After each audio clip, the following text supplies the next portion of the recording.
मौदूदी साहब को यही वाली आर्मी और पुलिस आई थी, आर्मी आई थी एक्चुअली। मौदूदी साहब बैठे हुए थे, नमाज पढ़े थे, और उन्होंने कहा कि सुबह हम आपको कत्ल कर देंगे, फांसी का ऑर्डर आ गया है। तो मौदूदी साहब ने क्या कहा?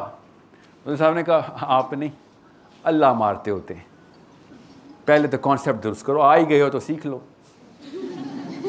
कि सर इंटेलेक्चुअल डिस्कोर्स के पीछे चैलेंज छुपा है, चैलेंज तो आपने रोक दिया हुआ है। ये असली सवाल उनका। आप इंटेलेक्चुअल हो कह सकते हैं जब आप एक किसी फेक नॉलेज को या इवन एब्सोल्यूट नॉलेज को चैलेंज नहीं करेंगे ताकि पता चले कि सर सही है आप। ये चैलेंज तो इस पाकिस्तान में है ही नहीं। मैंने आपको फर्स्ट हैंड अपनी नॉलेज बता देता हूं ना, जो एक्सपीरियंस है मेरा। मैंने ये भी चैलेंज करके स्टार्ट किया था। आप क्या समझ रहे हैं? मेरे 2-3 घर हैं, हर घर पे आवाम इकट्ठी हो जाती है, हफ्ते में एक दफ़ा आ रहता है कि आप इसको नहीं छोड़ेगा, या पंजाबी में भी आते हैं, खाली पठानी, किधर है निकालो इसको बाहर, कुरान से पोर्टल निकाल के बैठा हुआ है, आ जाते हैं। या फिर हाफिज साहब से बात करने की तमीज़ नहीं है इसको, आते हैं। क्या करें, क्या करें? बताता हूं ना, 2 ही चॉइसेस हैं। नीचे नीचे रेडार के नीचे रह के अपने बच्चों को कमज़ोर बोने बना के, बोने का मतलब है रेडार के नीचे ही रहेगा, कि कुछ भी ना ऐसा करी, अपनी लाइफ गुजार, अपना अपना खेल, किसी को कोई बात ना करी। जैसे कि जिब्राइल अमीन ने आके आपको हक पहुंचा दिया, उसके बाद आप असहाबे काफ हो चुके हैं और नीचे से निकल, ये ठीक है। फिर दूसरी ऑप्शन ये है, और यही कर रहा है सब पूरा पाकिस्तान, नहीं कर रहा है। मुझे बात समझ आती है, अल्लाह और उसके रसूल का नाम कैसे लेते हैं अगर आप साथ एंड में ये एप्लीकेशन बताते हैं उसकी। Muslim is always first belief मुसलमानों की इंटेलेक्चुअलिज्म ना रुक जाए। अल्लाह ने कहा था तुझे कोई नहीं मार सकता सिवाय मेरे। अल्लाह ने तो सबसे पहली आज़ादी आपको दी है कि जान किसकी है? अल्लाह की है। जब लेना होगा, इज्जत किसकी है? अल्लाह की है। कोई नहीं बेइज्जत कर सकता, कोई नहीं मार सकता। मौदूदी साहब को यही वाली आर्मी और पुलिस आई थी, आर्मी आई थी एक्चुअली। मौदूदी साहब बैठे हुए थे, नमाज पढ़े थे, और उन्होंने कहा कि सुबह हम आपको कत्ल कर देंगे, फांसी का ऑर्डर आ गया है। तो मौदूदी साहब ने क्या कहा? मौदूदी साहब ने कहा आप नहीं, अल्लाह मारते होते हैं, पहले तो कॉन्सेप्ट दुरुस्त करो, आ ही गए हो तो सीख लो। मेरा तो काम है सिखाना। तू तो छोटा मोटा फौजी है, तू अपने सरदार को अल्लाह मान चुका है, वो नहीं मारता किसी को, अल्लाह मारता है। नहीं ना मार सके, वो ऑर्डर तो आ चुका था, फांसी की सजा हो चुकी थी। इज्जत किसकी है? अल्लाह की है। जान अगर अल्लाह की है, जान सिर्फ अल्लाह ही ले सकते हैं वापस, इज्जत सिर्फ अल्लाह ही ले सकते हैं वापस या दे सकते हैं, ठीक है। तो पीछे क्या है और क्या चीज़ का डर है आपको? तीसरी क्या है? गाड़ी ले जाएंगे आपकी, क्या है? और जूते उतार के ले जाएंगे। What are they gonna do? जब जान और माल मुसलमान को अल्लाह ने कहा, ये क्यों अल्लाह ने कहा है? तवक्कल क्यों सेंट्रल पिलर है इस्लाम का? कि भाई तुम्हारी मूवमेंट रुक जाएगी इन 2 चीज़ों के डर में। ग्रुप ऐसे इनफरादी अफराद में स्प्लिट हो जाएगा, हर कोई अपनी अपनी खेलेगा, जमात टूट के एक्यूमुलेटिव ऑफ व्हाट, जितने बंदे हैं बस। ये तो जमात नहीं होती ना। पाकिस्तान में 25 करोड़ कौम तो नहीं बसती ना, 12-13 करोड़ घर बसते हैं जो अपनी अपनी 20 बच्चे बचा रहे हैं बैठ के। ये कर रहा ना इसराइल, जो कि भाई नहीं एक भी यहूदी, दुनिया का एक भी यहूदी कहीं भी पैदा होगा, इसराइल का पासपोर्ट इश्यू होगा उसको उसी वक्त। समझ रहे हैं? सो एक दस्ते को तो हुसैनी कुर्बानी देनी पड़ेगी। कौन सा दस्ता? पहली सफ को कुर्बानी देनी पड़ती है, और वो मैं हूं ना पहली सफ। आप क्यों टेंशन ले रहे हैं? आप मेरे से छोटे हैं। आपको कुर्बानी देने से पहले मैं पकड़ा गया हूँगा, फिक्र नहीं करें। मैं आपको ये बता रहा हूँ, जो पहला दस्ता होता है वो दीवार तोड़ता है तो अपने सर से दीवार तोड़ता है। जब गोलियां चलती है, पहला दस्ता पिछली सफ को बचा रहा होता है कि मारो गोलियां, खत्म करो तुम्हारी गोली। ये है हुसैन अलैहिस्सलाम का दर्जा इस्लाम में, कि मैं कुर्बान हो जाऊंगा, पीछे किसी को नहीं आंच आने दूंगा मैं। यही है ना कहानी, कि पीछे हक रुक जाएगा। अगर आज कुर्बानी ना दी, हक रुक गया कि सारे यजीद को सजदा कर लें। अहमद बिन हंबल का नाम सुना है? अहमद बिन हंबल को 11 स्कॉलर से, उस वक्त के मौलवी साहब जेल में बैठे हुए थे, 26 महीने का टॉर्चर था। सब ने एक एक करते करते हिम्मत हार दी। बशरी तकाजा है, बेचारे कमज़ोर थे, कितने कोड़े खाते रोज़ के, 1000 कोड़े 200 कोड़े रोज़ के, पसलियाँ तोड़ दी, कपड़े उतार दिए, सब कुछ जो पाकिस्तान में हो रहा है ना इस वक्त वो उधर हो रहा था। तो अहमद बिन हम्बल का नाम याद रखिएगा आप, Imam Ahmad bin Hanbal, the mightiest man after Hussain अलैहिस्सलाम। पूरी दुनिया अहमद बिन हम्बल को नंबर 1 ही मानती थी उस वक्त। तो क्या किया उन्होंने, जब 2 स्कॉलर्स आए, 4 शहीद हो गए, नहीं बर्दाश्त कर सके, पेन से ही शहीद हो गए। 7 स्कॉलर में से 2 आए और उन्होंने कहा कि हमने इज्तिहाद किया है, इस्लाम में इज्तिहाद किया है। स्कॉलर्स हैं, कुछ निका मोटा नाम नहीं है। दे सेड कि हमने इज्तिहाद कर लिया है, साइन करने मस्त हो गए। अम्मार बिन यासिर की मिसाल दी। अम्मार बिन यासिर के टाइम पे एक ऐसा वाक़या हो गया था, इसकी तफसील में नहीं जा रहा, कि अगर एक्सट्रीम सिचुएशन आ जाए तो इस्लाम में इजाज़तें हैं कुछ, जब जान की नौबत आ जाए तो इस्लाम, और इन्होंने इज्तिहाद किया। गौर से सुनना बेटा, क्या नाम है आपका? नवीरा। नवीरा, गौर से सुन बच्चा। Top of the top scholars. Ahmad bin Hanbal का जब जनाजा हुआ ना तो दरियाओं के ऊपर कश्तियां रोक के सफ़े बनाई गई हैं। बादशाह को अपना महल खाली करना पड़ा है सफ़े बनाने के लिए। पूरा शहर, फिर दरिया, और दरिया के उस तरफ सब जगह मुसलमान, और स्पीकर पे नहीं हो रहा जनाजा। इस लेवल का नाम उस वक्त उम्मत का नंबर 1 नाम। अब उसके पास एक बंदे आ गए। कौन आए? उस वक्त के जय्यद तरीन स्कॉलर्स, उलमा की पीक, सब पकड़े गए हैं। ज़रा उस वक्त के हक बोलने वाले थे, पकड़ लिया गया था उनको। तो क्या कहा उन्होंने कहा अहमद,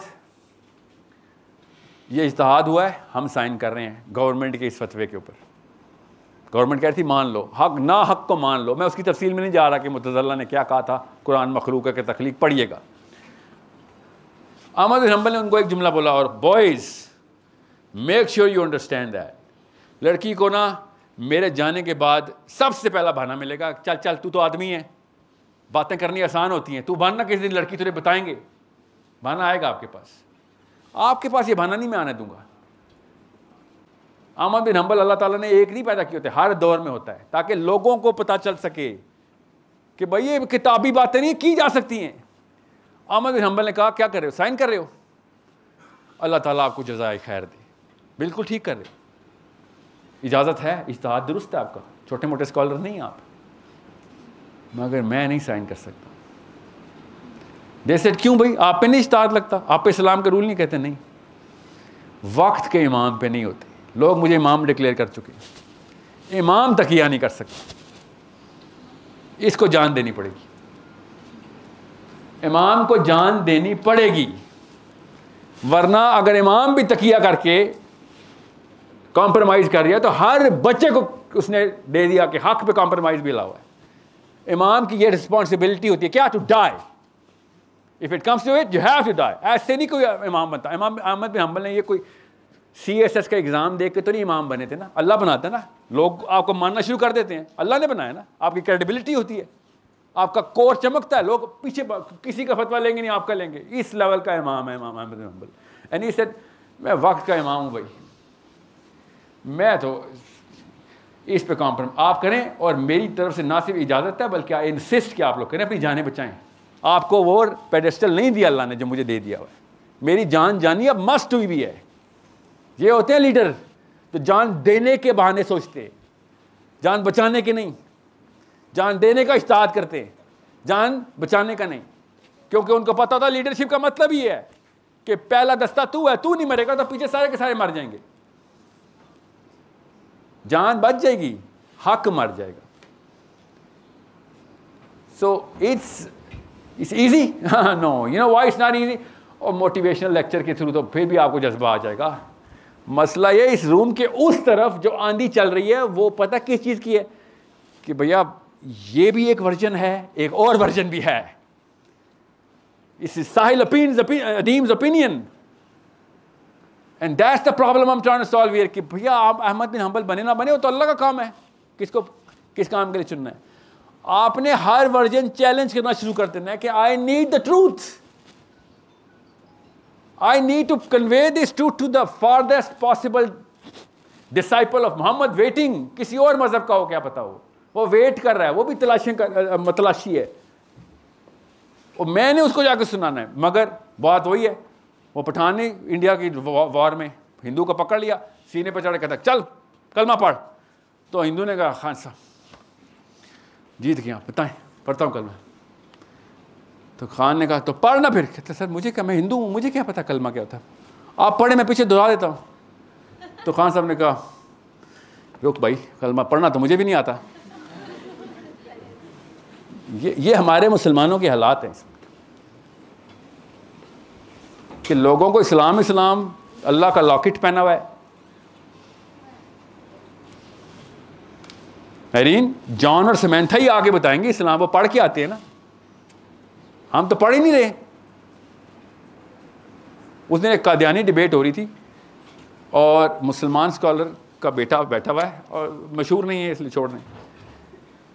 एंड मुसलमान स्कॉलर का बेटा कह रहा है देखिए मेरी नॉलेज नहीं है इसलिए मैं आपसे कुछ कह नहीं सकता, मेरी नॉलेज नहीं है, मैं इस बारे में बहस नहीं करता। पाकिस्तान के हर घर में शिया सुन्नी डिबेट में ही होता है। हाँ वो बात तो ठीक है, मगर मेरी नॉलेज नहीं है इसलिए मैं आपको कुछ कह नहीं सकती।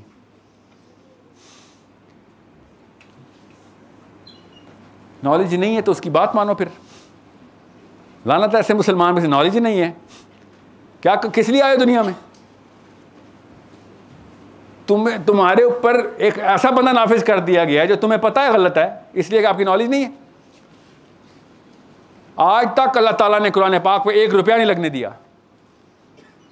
ताकि कोई रेडी वाले का बच्चा भी ये ना कह सके या अल्लाह मेरे पास तो पैसे ही नहीं थे, मैं कैसे हक पे आता। पैसे तो तूने अपने जिम्मे रखे हुए थे अल्लाह, मेरे तक तो तूने पहुंचाने थे पैसे, तो मैं कुरान कैसे खोलता?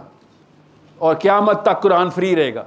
तो ये मत बोलना अक्सा कि नॉलेज नहीं है। नॉलेज आपका कसूर है कि नहीं है। आपकी उम्र में वो तमाम सवाल जवाब आप तक आने चाहिए थे जिस वक्त दुनिया में ग्लोबल लेवल पे मुफक्कर पूछ रहे हैं। आपकी उम्रें इतनी हैं। रिचर्ड डॉकिंस के आर्ग्यूमेंट्स के जवाब आपके पास खुद ही होने चाहिए थे बगैर पूछे, क्योंकि ओरिजिनल आर्ग्यूमेंट जब आता है तो आपको रेफरेंस देना पड़ता है ना, रेफरेंस लेना पड़ता है कि इसका क्या जवाब हो। नहीं, आपके दिमाग से खुद जनरेट होनी चाहिए थी। ये बात तो वहां पे दर्ज है। इमाम जाफर सादिक वो वाले आर्ग्यूमेंट्स के जवाब दे चुके हैं जो रिचर्ड डॉकिंस के कक्कड़ पोते ने भी नहीं सोचे हुए। दहरियत इतना पुराना मसला है, कोई नया आर्ग्यूमेंट नहीं देते एथीस्ट आके। मगर इमाम जाफर सादिक तो शिया है सर, है ना, नबी का बच्चा हमने शिया किया हुआ इधर। इमाम अबू हनीफा का प्राइम टीचर, इमाम अबू हनीफा कहते हैं कि इस उस्ताद के साल में निकाल दूं, मेरी सारी उम्र एक तरफ, इमाम जाफर सादिक के अंडर ट्यूटलेज एक तरफ। इतना सिखाया इसने मुझे। और पाकिस्तान में क्या है, इमाम जाफर सादिक, अच्छा वो आप अहले तशय्युअ है। इमाम जाफर सादिक कहाँ से अहले तशय्युअ हो गए? मतलब मैं हो भी गया फॉर एग्जाम्पल, मैं इमाम शाफी बोल रहा हूँ, अच्छा वाबी टाइप लोग हो, नमाज से पढ़ तो अहले हदीस हो। यहां पे आपको ये दीवारें तोड़नी है ना, और कौन तोड़ेगा आके? आपके अंदर ताकत है बेटा नवीरा, वो ताकत कोर्ट कचहरी में इस्तेमाल हो रही है लड़कियों से। जब जज पूछता है जी कबूल है, जी कबूल है, घर वाले की तरह लड़ के आई हूं, और अल्लाह के लिए भी तो लड़ लें। नासिर साहब के लिए लड़ना है, लड़ ले, अल्लाह के लिए भी तो लड़े। और आयशा फातिमा के लिए आप जो पाकिस्तान की लड़ लेंगे, अल्लाह की कसम लड़ेंगे कुछ, और लड़े ना, अच्छी बात है, अपनी होने वाली बीवी के लिए लड़े, और अपनी होने वाली जन्नत, अल्लाह ताला की उस नुसरत, अल्लाह ताला के नबी सल्लल्लाहु अलैहि वसल्लम के हौज़े कौसर पे मुस्कुराहट, उसके लिए नहीं लड़ना। अपने बच्चों के हक के लिए नहीं लड़ना, ऑफ कोर्स लड़ना हमने। You know who is gonna fight this? Intellectual fight की बात बता रहा हूँ। किससे? अपने आप से, अपनी अम्मी और अब्बू की दी हुई साइकोलॉजी से हमें लड़ना पड़ेगा। सॉरी क्या कि अभी सब कुछ ठीक है, I'm gonna love you to death, literally till my dying breath I'm gonna love you, I'm gonna serve you like a nurse, but I am going to make sure कि आपका फलसफा दुरुस्त करके मैं यहाँ पे दुनिया से रुक सकूँ। क्योंकि पहला हक माँ का है, दूसरा किसका है? माँ का है, तीसरा हक किसका है? माँ का है, चौथा हक किसका है? बाप का है। सारा हक बीवियों के नहीं है। अपने माँ बाप पे पहले, जो अपना बाप नहीं फतह कर सकता, दुनिया की लीडरशिप की बातें ना करे। सर्व योर पेरेंट्स, सबसे पहला हक क्या है उनका कि उनको दोज़ख से बचाया जाए। सबसे पहला हक क्या है, उनको एब्सोल्यूट ट्रूथ की तरफ लेके आ जाए। So you are the only people who are exposed. यही लेक्चर मैंने बोलान यूनिवर्सिटी में दिया। मैं आपको बता नहीं सकता हूं, 15 मिनट के अंदर अंदर आज सेशन खत्म, क्वेश्चन आंसर शुरू करें। आप इस्लामाबाद में हैं, आप मेट्रो में हैं, आप एक्सपोज्ड हैं, आपके पास यूट्यूब, इंटरनेट, आपके पास किताबें, प्रोफेसर सारे प्रोफेसर एक्सपोज्ड, सब का सब ग्लोबल लेवल के ऊपर पर्सपेक्टिव आपको देना। उसके बाद भी आपने वो बात की कि जो खुशदार और पशीन की लड़की और लड़का करते हैं, तो फिर तो मसला आपके साथ है ना। फिर माँ बाप को बात नहीं करें आप। माँ बाप नहीं बैठे हुए इधर हमारे, आप लोग इधर बैठे हैं। ये ग्लोबल यूनिवर्सिटी एक्सपोजर आपके पास आया है। आपकी अम्मी और नानियों को पता भी नहीं है कि इस माहौल का मतलब क्या होता है। So you are going to create the intellectual war wave, the tidal wave, जिसमें आर्ग्यूमेंट्स एंड क्वेश्चंस हों, असली वाले सवाल हों। मैं यूनिवर्सिटी के कैंपसेस के ऊपर जब भी डिबेट खोलता हूँ, दुनिया की किसी यूनिवर्सिटी से वो वाली बातें नहीं आती। ये लेवल्स हैं हायरार्की के कायनात की सॉल्यूशंस, फिर दुनिया के सॉल्यूशंस, पॉलिटिकल साइंस, फिर लोकल नेशनल लेवल के सॉल्यूशन, और फिर पर्सनल सॉल्यूशन, और उसके बाद गीबतें। पाकिस्तान में वो चल रहा है, सबसे लोएस्ट रैंक के ऊपर डिस्कशन। कपड़े कौन से, सेल कहाँ लगी हुई है, अगला मैच कब है, नवाज शरीफ ने कौन सी वीडियो लीक की है इमरान खान की, तो इमरान खान ने कौन सी, मरियम नवाज। ये हमारे स्टूडेंट्स ये बातें कर रहे हैं। मैं आपको बता रहा हूं, intellectually speaking, even rationally speaking भी, मरियम नवाज शरीफ का नाम पता होने के 10 गुना हैं। खाली आपको पता ही क्यों है उसका नाम, नवाज शरीफ का नाम पता होने के 50 गुना। ये नाम लेके क्या पता बेबरकती क्या आती हो। नहीं, Where did you find the time? 24 सालों में आपके पास किताबों के अलावा, आर्ग्यूमेंटेशन और लॉजिकल स्टडी के अलावा आपके पास टाइम कहां से आया? पता कहां से आया? अम्मी अबू ने टॉक शो के ऊपर ट्रेन किया हुआ है हमें। आपने 4 साल की थी ना, go back to your closest earliest memory, आपको पता चलेगा जियो टीवी पे हामिद मीर, अल्ताफ हुसैन और इमरान खान बैठे हुए होंगे, जरदारिया वो बैठा होगा। बचपन से आपकी ट्रेनिंग हुई है, मेरी और आपकी। Every single day you say the word Imran Khan, don't you? Every single day you say the word Maryam Nawaz Sharif. And not even once a year you say Saad bin Maaz, Ali bin Abi Talib ka falsafa. Never. So जिसकी front yard के अंदर रहेंगे उसी का खाना पीना करेंगे ना। जिसके लिविंग रूम में रहेंगे, you're going to have a lifestyle of that person.